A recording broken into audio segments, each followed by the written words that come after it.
Hello, and welcome to our video audio podcast, Couched in Color. I'm your mental health expert, teen and young adult crusader, and psychological scientist, Dr. Alfiee. This podcast reflects my life's work, helping our young people and young at heart identify mental health challenges, disrupt negative patterns, and discover the best versions of themselves. I'm so happy that you've joined us. For over 20 years, I want you to know that I've had my finger on the pulse of BIPOC teen mental health. I recognize that historically and currently, with these dual pandemics of COVID and racial injustice raging, our young people are suffering, sometimes they're struggling, and always the care that they need is quite scarce. So each week, I'm joined by young people, mental health experts, celebrities, and influencers to help us uncover the secrets to healing the hearts and minds of our BIPOC teens, their families, and their communities. Here at Couched in Color, we believe deeply in spreading love and light, bolstered by culturally relevant science. So let's dive in.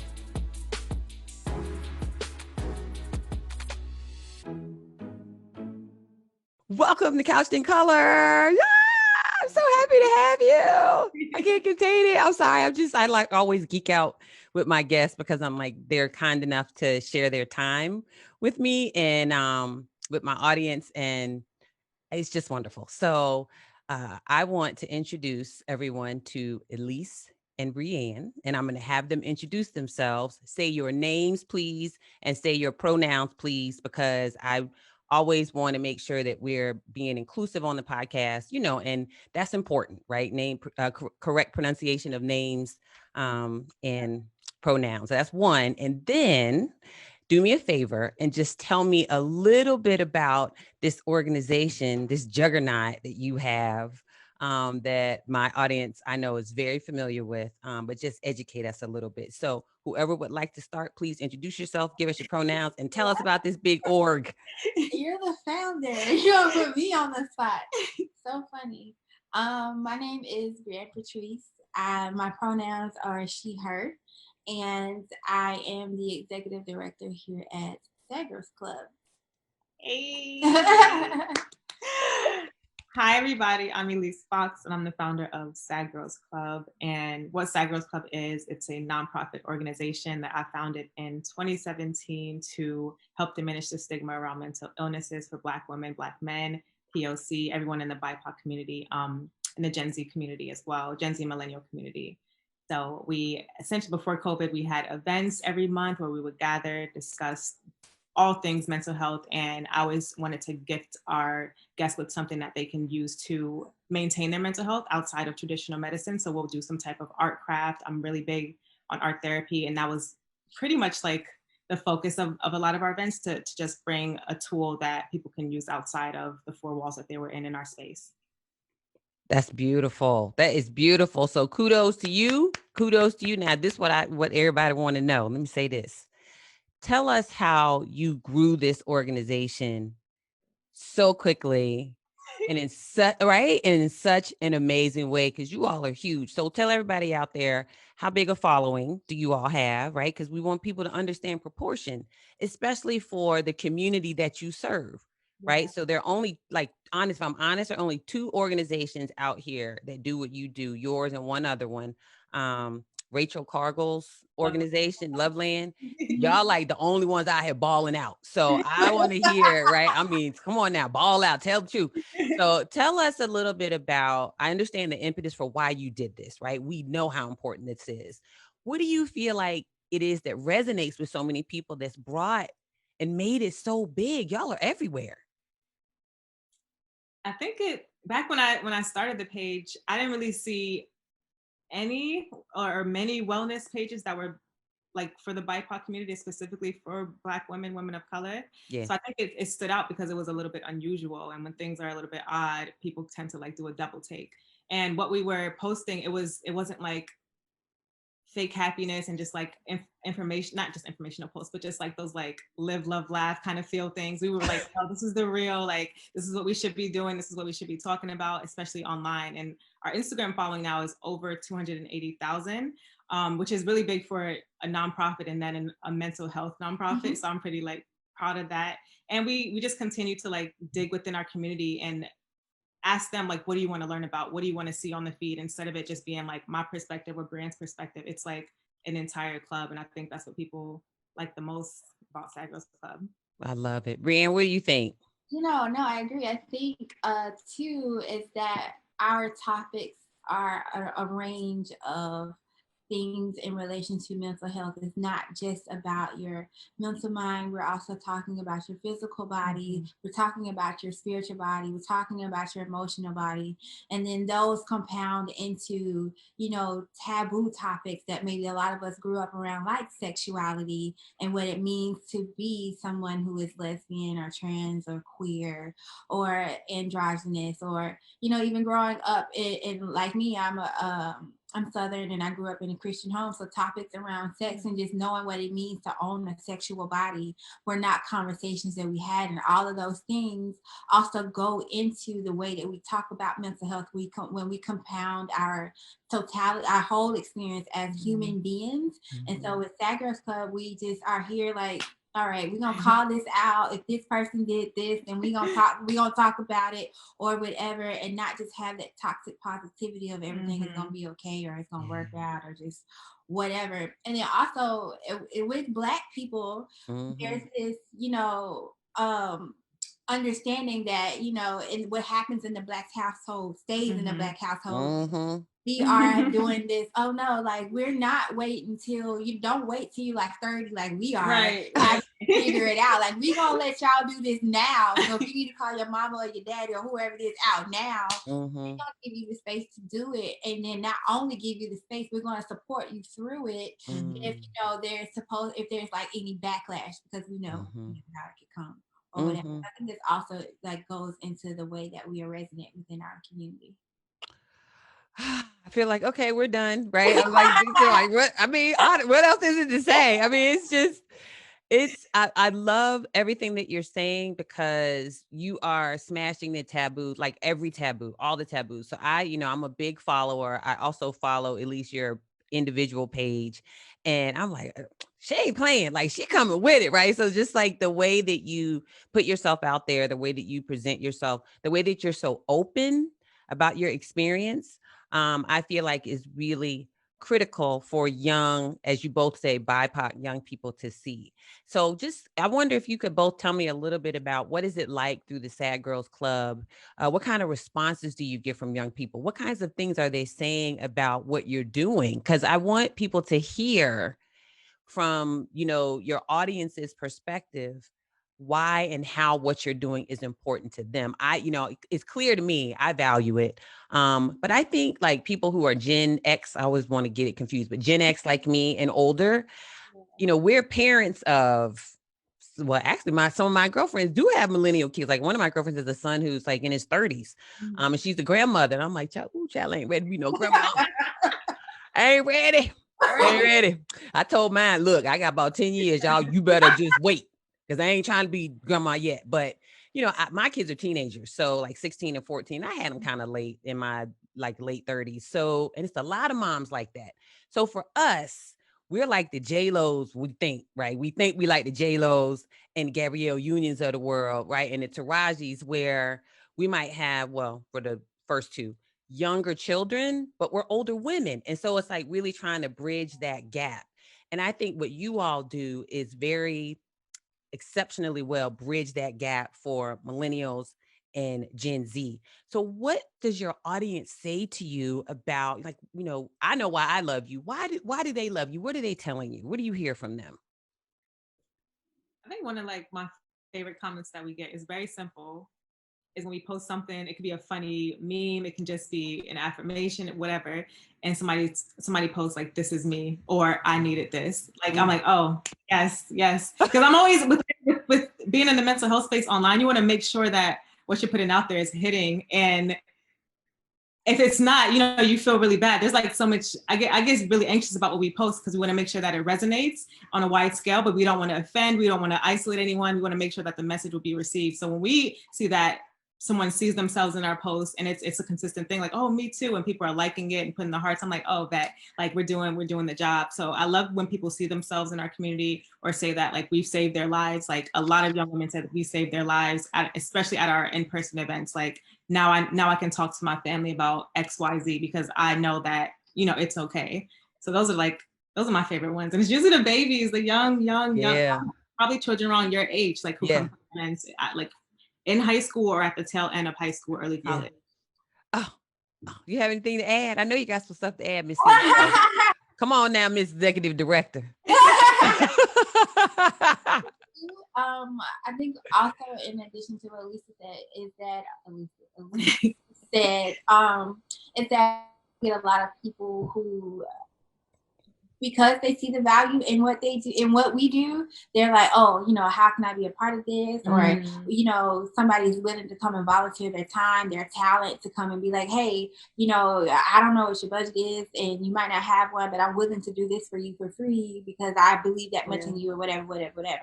And then also in like our newer offerings with like soul sessions, and then we had we did a beta version of the club, which will be our monthly membership offering, and just being in those intimate spaces, and then just hearing our, you know, our what I want.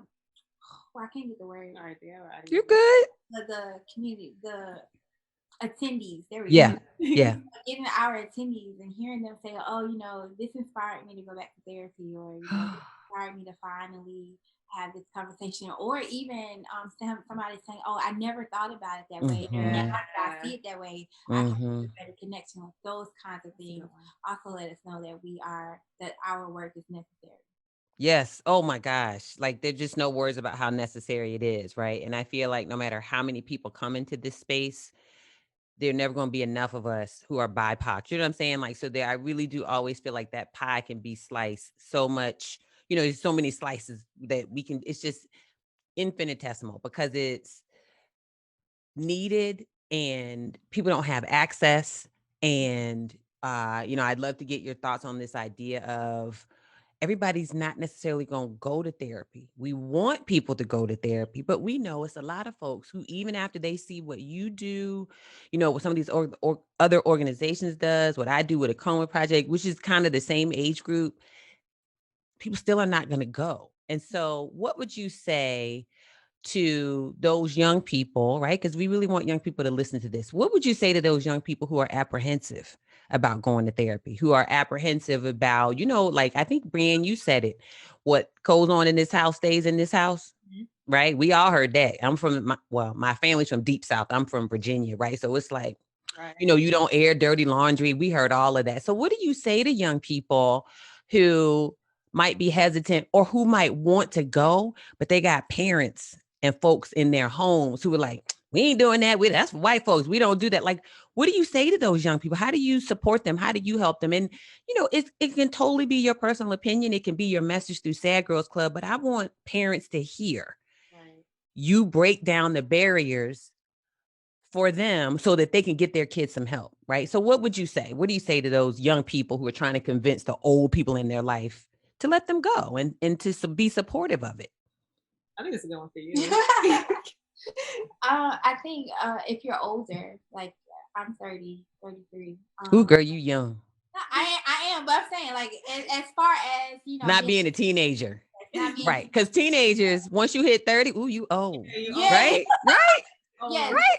But like, if you're like my if you're over the age of 18, let me say, if you're over or 18 or over or whatever, and you have the capacity to do it despite what your parents are saying, do it. Love it. And Love I am definitely in the practice, especially now, I'm definitely in the practice of where, like, if it's something that I want to do, as long as it's not harming me or causing harm to somebody else, and it's bringing joy to my life, I don't care. I love my mama, love her dearly, best of friends. But if she don't like it, she just not gonna like it. Right. I'm gonna do it because this is what my spirit needs. This is what. Ooh, child, say that again. It's what your spirit needs, girl. Yes, yes. I think that's what it is that it boils down to, am I going to do this thing to make me comfortable, or am I going to not do it to make you comfortable? And then I have to suffer I have to be uncomfortable because of your comfort. Right. And somebody, I did for our telethon, I did a panel with a group of healers,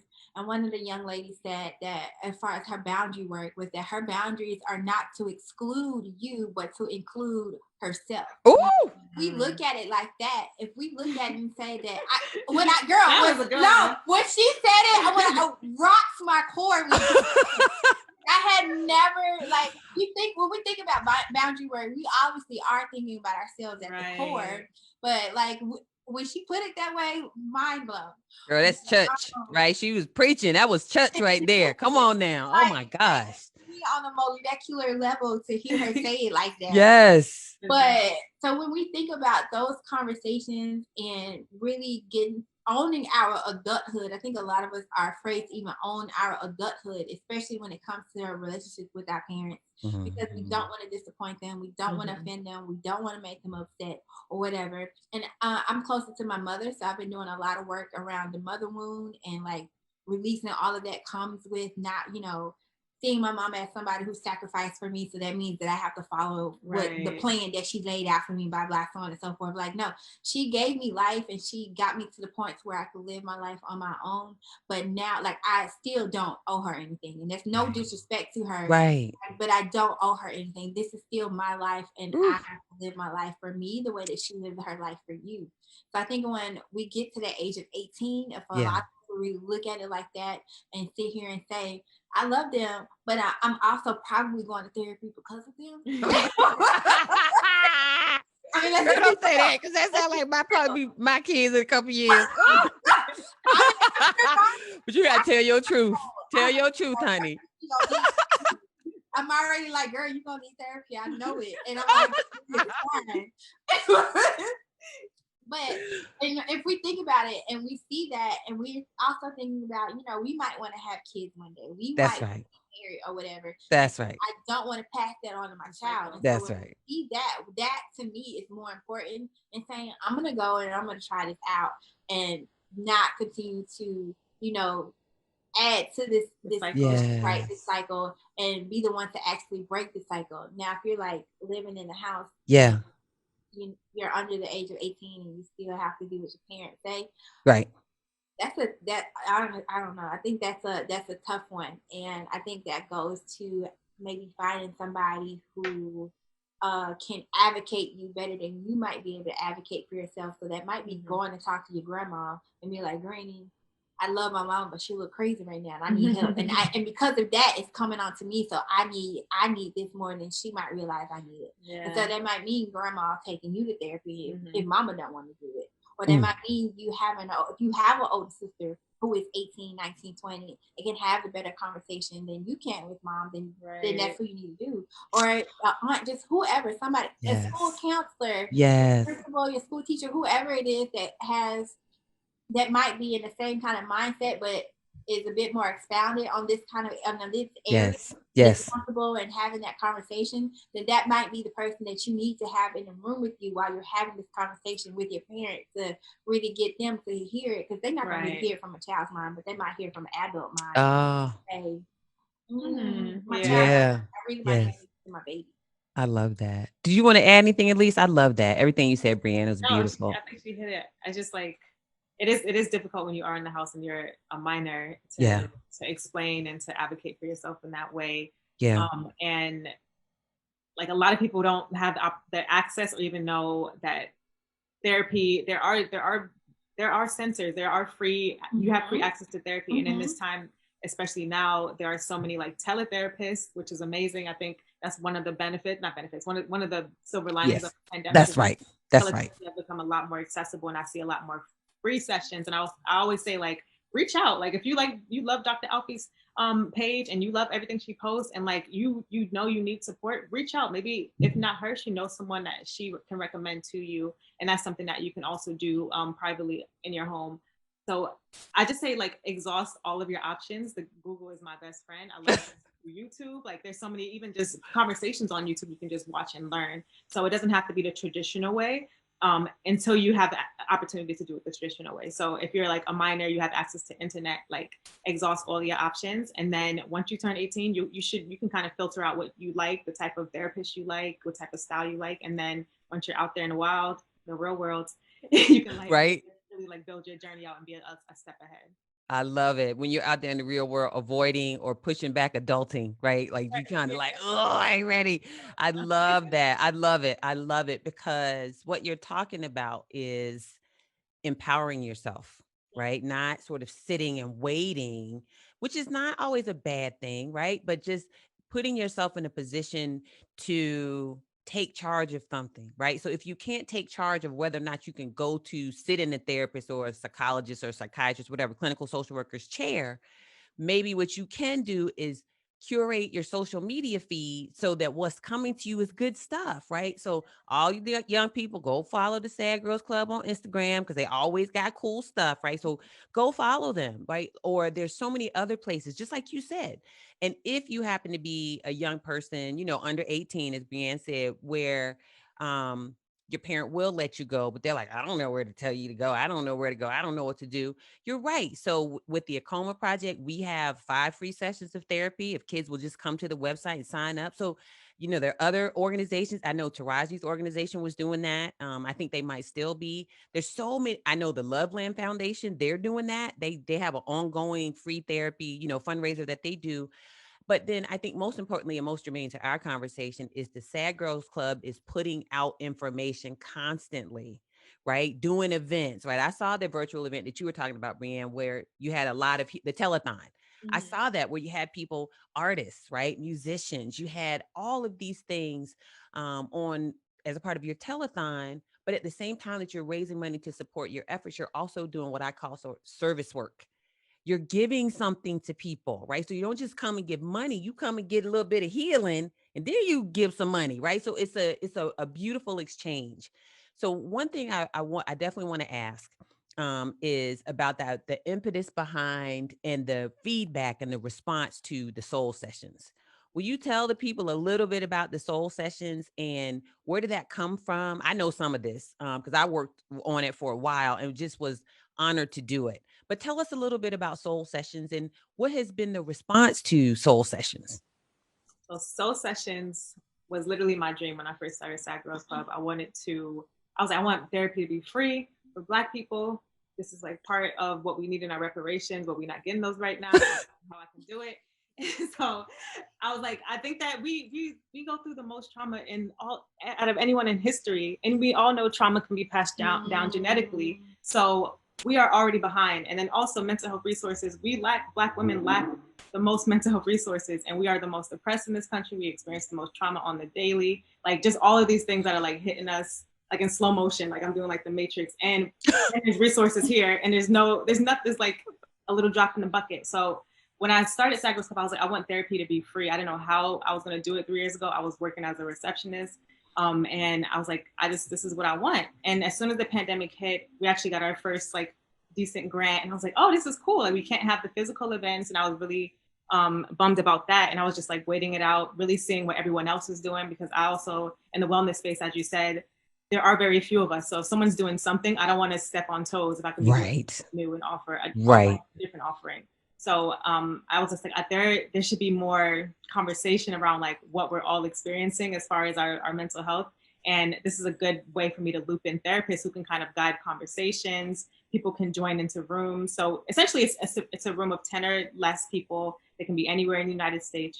You sign up, you fill out a form. So you're kind of assigned a therapist by your demographic, your age, all those things. And then you enter a soul session and it's led by someone like Dr. Alfiee. And you basically get to talk about whatever you want for that hour amongst your peers. Like I'm really feeling like I'm too isolated, or me and my boyfriend are really, really like butting heads. I don't know what to do about this situation. It can be anything. And we don't sit down and say like, this is what we're talking about. We're going to talk about anxiety in 10 minutes and then depression. It's like very free form. And I think that's what people like about it. It's not traditional therapy. It's our version of group counseling. That's right. Can come in for free. They can sit down with an accredited therapist who looks like them. We have all types of browns, all type of brown therapists. That's it. They can try it out. Like people can try out a different therapist every week if they want. And when we first launched it, we had, I think it was over 700 people on like the wait list, and we had to hire more therapists, and we got through the wait list, and that was just our pilot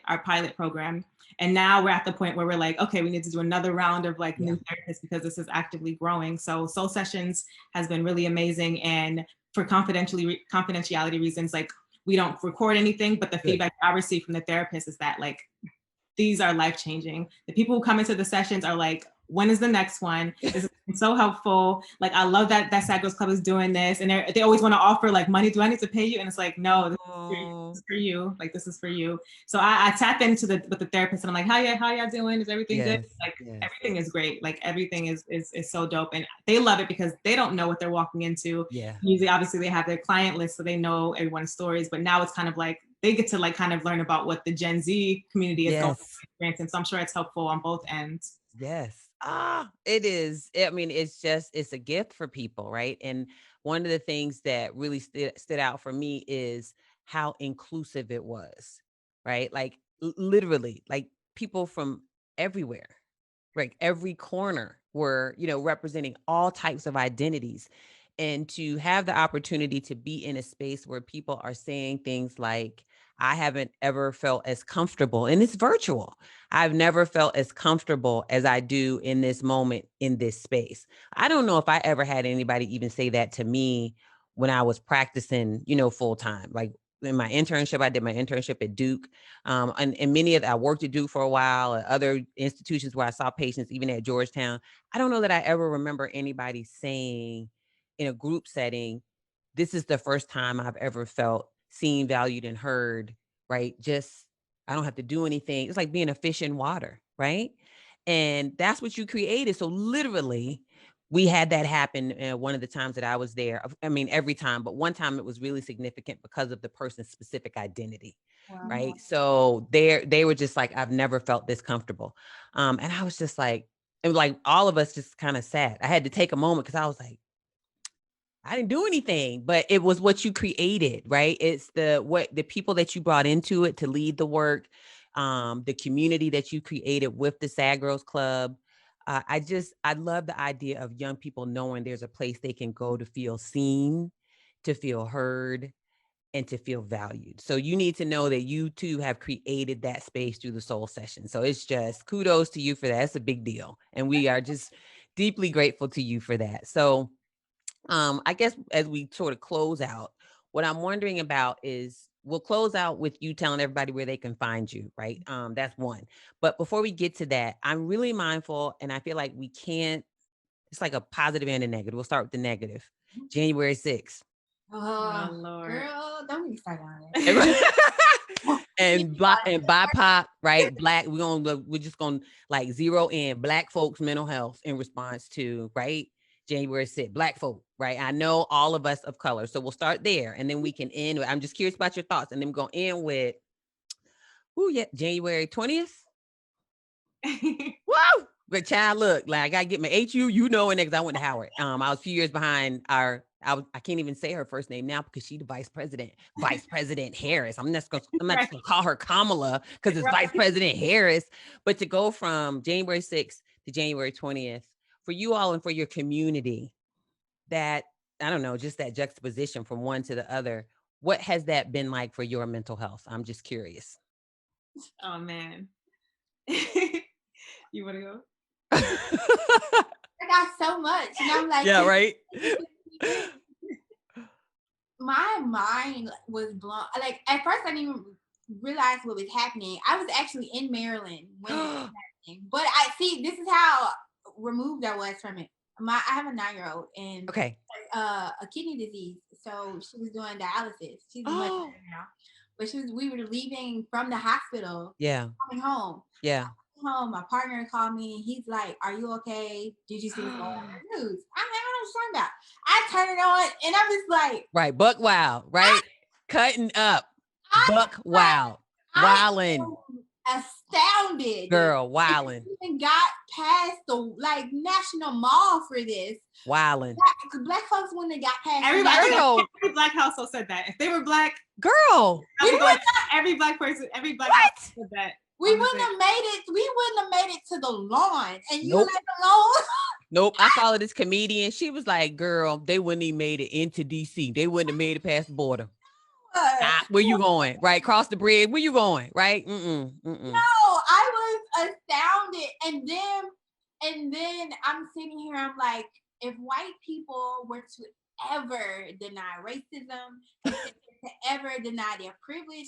After that, you cannot. Your privilege is on national television right now. Period. Yes. Like, period. Yes. There was not a plexiglass. There was not tear gas. There was no water hole. There was not a dog in sight.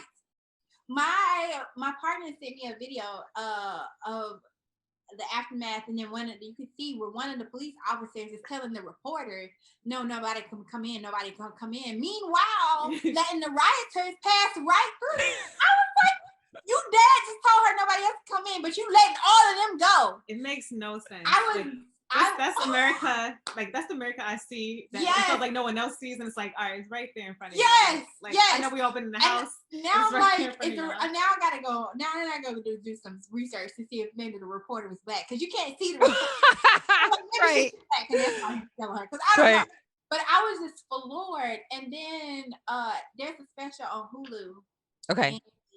That was recounting it, and then one of the black correspondents for Fox News. The woman? No, it was a black guy. It was a black guy. They got one? I know Juan Williams. It wasn't the older guy, was it? I'm sorry. I think was it ABC? It's one of them. It's probably okay. ABC. I'm sorry. Okay. You're right. So he says, so a white lady comes on before him, and she was like, "I was just really sad to see that there were black and brown people cleaning up the Capitol after all of this happened." He come in and contradict her, talking about it made me real proud to see people looking like me cleaning up American democracy. I was like, how? Wait, what? A black man. What? How are you proud of this? How? Black folks have been cleaning up their messes for years. That is why we're in this mess. Yes. Proud of this? Wow. I'm glad I didn't see that. I just feel like it's like, just like I said, we see trauma every single day. Yes. Every that day. was like a huge fire. It was like fireworks. And then in I left my mom lives upstate, and she's been here visiting me. Okay. I don't even want you. She lives upstate, like upstate New York. And I'm like, I don't want you to even go back home because after the 20th, because I don't know what they have planned. I don't trust them. Why do I have to live like this when when we're the enemy? We're always the worst people. We're always the, and everything. So I'm like, it really just shows you like everything. It kind of affirmed like everything we thought was right, which we already knew. I've been to Black Twitter. Like I've been a part of Black Twitter. I already know other people who think like I think. So it just shows that we need more spaces like Sad Girls Club. We need more people like you, and we need to have our own spaces, like our own, just safe, where you can be safe, right? What you're both expressing is the trauma that comes from watching the differential treatment. Girl, it was the idea. Let's keep it real. Last summer, it was the idea that Black Lives Matter protesters might show up. Right? I looked at those pictures, and they were like full riot gear, standing on the steps, right? And all of it. And nobody was there but them. And they had they were flanking all the steps. I don't know if it was a Lincoln Memorial. I don't know where it was downtown. We live in the DC area. Mm-hmm. And I'm looking at this and I'm thinking, and there were no people out there yet. Yet here you have, and so it was, I'm gonna tell you the thing I was proud of. That's like you said, Black Twitter girl, they don't play. Don't come for them unless they send for you, because they are not out here to play. Right. And so you're looking at Black, and they're putting up the picture side by side. They're like, okay, what's wrong with this picture? And I'm like, yes, please, just like both of you just said, please explain to people why this is traumatizing for Black people. It's not just the demise of American democracy. It is the manifestation of what we've been screaming about for hundreds of years. There's unequal treatment in this country, right? We are not treated the same. And if you had any question, there it is right there. It is. Just look at it, right? So it's traumatizing. With the one lady that died, I'm probably going to get some flack for this, but I don't care. I felt nothing for her. I'm going to be real honest. Yeah. I know she got a family. Right. She got parents. Right. Whatever. Right. But for you, one, as a war veteran, she of all people should know better than to go and storm the Capitol. Let's talk about that. That's also there's such a difference. If a Black kid gets killed by the police, they're all in the media, and he was no angel. Remember Mike Brown? He was no angel. Remember that? And people lost it. Like, what do you mean he was no angel? What does that have to do with anything? Right. Yeah, gang relation, whatever. Right. It's never because you had your knee on my neck. It's That's never right. because you shot me, though That's right. all I had was some Skittles in my hand. That's Like, right. none of this. Right. None of that registers to you. But you telling Black folks to empathize with this one lady who of all people should have known better. Right. And y'all declare her as some war veteran, vet or whatever. Yeah. But don't want to label her as terrorist or whatnot. And then want to go around hashtag and talking about say her name. No. Nobody said Brianna's name. Not how it works. That's right. Doesn't have justice. So That's it's like right. the way that they flip it, the way the media also flips the narrative to sway our feelings. And then, you know, there's a certain parts of America that just believe everything that's on the news. Most of America, I feel like. I mean, we live in metro cities, so we kind of have a different thinking. But those cities actually eat that up, and it's like we're literally places like Sad Girls Club. We're fighting against the media that is basically targeting us and fulfilling the trauma that they have for years and years and generations. It's like this constant battle of like, we know this is happening. Here's an example. Oh no, it's not. No justice. And now it's like it's cyclical, and it just seems like it's just growing. And there are more ways for us to see this like this trauma, like just on before it was just Facebook, and now it's Facebook. Now it's Twitter. It's on Instagram now. It's on all of these apps. It's on TikTok, like everything. So it's no way for us to combat it. And I think that's like the hardest part of it, because it's like we know that we're right. We know that this is wrong. Like what they're doing is absolutely wrong, and they're racist. Just call it out. They're racist. But like what else can we do besides help each other and help our tribe? And that's the saddest thing, is like we still have to like change a lot of people who look like us mindset. Like there's so much unlearning that can happen amongst our own people, let alone them who is going to take, I don't know. No, I think everything that you're saying is valid, is accurate. And I think that the only thing I would reframe is that you two are doing something. You are doing something to change mindsets. You are doing something to change hearts because of the work with the Sad Girls Club. So and what you've done today is just share with young people, there's a different way to be. Right? Like when you were talking about mother wound, and you know that is the narrative in our communities. I sacrificed and I brought you in this world and I take you out, right? Right. And so there's this idea that you do owe the generations before you. You do, but what I always say to people is what you really owe you owe before anybody is you owe yourself. You owe yourself the opportunity to, what I always say is, achieve optimal mental health. You owe yourself the opportunity to live as free a life as possible. You owe yourself empowerment. You owe yourself love. You owe yourself dealing with intergenerational trauma, and really trying to work through it so that you can have a freer, happier, you know what I'm saying, more joyful life. And that's what you all do. So when I see you post, Elyse, I'm going to start following you too now, Brianne. But when I see you post, that's freedom, right? I saw the Maybelline, right? And I'm looking like, oh my God, that's awesome. And so we need you to keep doing what you're doing. We need you to not be discouraged. And basically, we just need you. And so to end, what I would love to hear is if you have two things. Start with, do you have any thoughts or one word or a couple words that you felt after January 20th? Number one. And then number two, make sure you end with telling us where people can follow you and find you, because I want them to hear it. And we're going to make sure we stick it in the show notes. So January 20th, inspiration, anything that strikes you, and then where can people find you and follow you? January 20th. I see a small needle moving forward and a lot of work to do. But I'm happy the trash was taken out and all the garbage man came. Amen. Sometimes they don't come. And you can find us at Sad Girls Club, and my personal Instagram is at Elyse_Fox. Thank you. January 20th, I honestly felt a sense of relief. I know, everybody has their hangups about Biden and Vice President Harris, whatever. But I also feel like that if we could survive 4 years of Trump, I honestly don't feel like at this point in time, I really don't think that there's anything anybody else can do to mess us up right now. Like we did it all, and so now our ancestors are gonna be like, y'all don't have to suffer no more for 4 years. We got y'all. That's what I'm choosing to believe. You know, regardless of who's in the office, I know my spirit guys are like, we still got you, sis.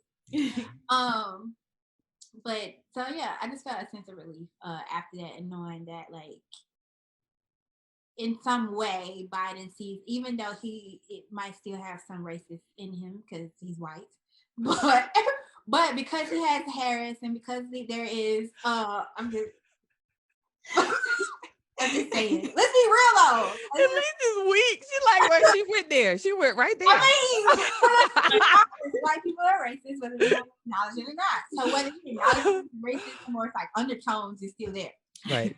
So, but anyway, so because he has Vice President Harris, because we have, you know, these people like Cornel West, AOC, Stacey Abrams, who are here and also in the cabinets, in the seats, are at the table, that, you know, maybe they can help bridge that gap between our communities, because obviously he probably not gonna 100% get it. But anyway, so you can follow me.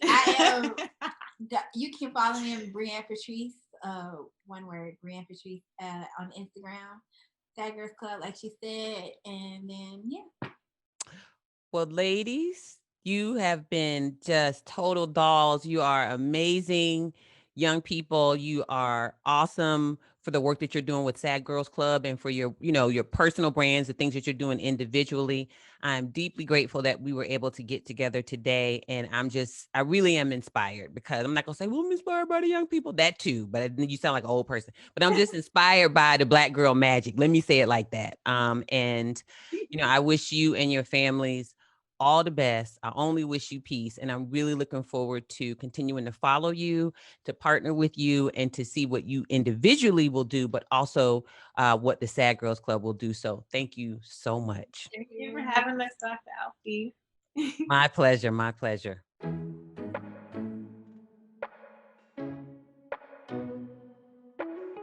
So there you have it. That's a wrap for another episode of Couched in Color. We want you to know that we deeply value you, all of our viewers and our listeners, and everyone out there working to support optimal mental health, both for themselves and for our young people. And one of the best ways you can help our movement is by leaving us a 5-star review on our YouTube channel and everywhere you enjoy your audio podcasts, and by sharing our podcast with a friend. Please also tag us while you're out there listening and watching. Finally, head on over to dralfiee.com for more information about me, www.acomaproject.org for information about my nonprofit. And those are the places you can go to learn more about how you can help. So I'll see you next week. And until then, I'm going to say what I always say, which is that I'm wishing you lots of love, lots of light, and that I'm hoping it is always, always informed by good, culturally relevant science. Take care.